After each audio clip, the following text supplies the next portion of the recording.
Hey folks, I'm actually at my folks' place today, paying a little bit of a visit, and got the toddler down for a nap. So came out here to kind of check out the cows and the grazing and stuff. And those little white specks that you see there in the background, those are actually sheep and goats, a pretty sizable number of them. And if I turn around here, and this is the same paddock, there's no fences dividing them. Uh, there's several cow calf pairs out here, and they're actually calving right now. Uh, and what I wanted to talk today about was multi-species grazing and the benefits of adding cows to goats or adding goats to cows on your grazing operation. I grew up on a multi-species farm ranch, obviously, as you can see right now. So that's kind of where my experience comes with it.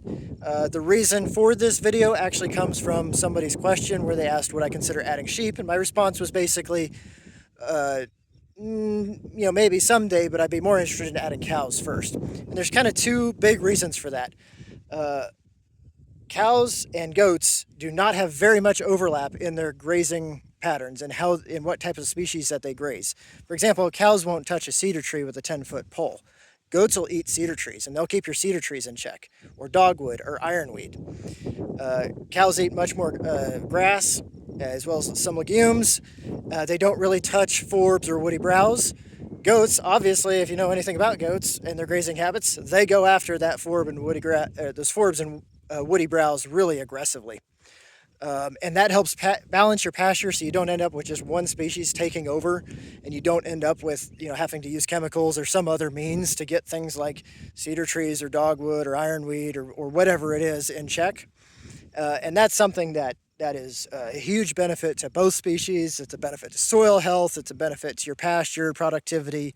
It's just an all-around win. Over here we got a relatively young calf just born since this morning over here. So the mama's trying to get the calf past me. The other big advantage should consider, this is more of an advantage for goats, but it's not completely a loss for the cows, is the parasites that infect goats cannot infect cattle, but the cattle can act as a parasite sink for the goats. So if you're a cattle person, you're watching this, and you don't know much about goats, the thing you need to know here is parasites are a major problem with goats. They're like, I would argue, the problem with goats. They're the big problem you have to solve.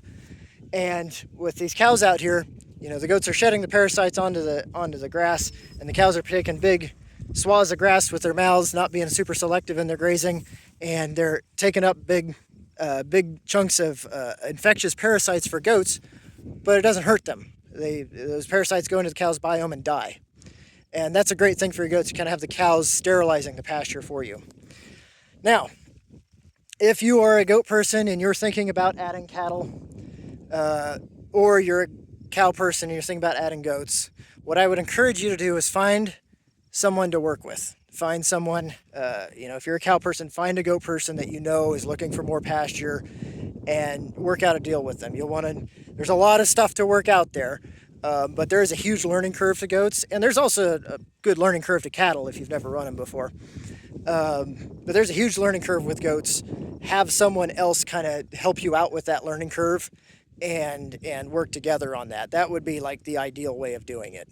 But either way, it's a big advantage to add goats to your cattle or add cows to your goats.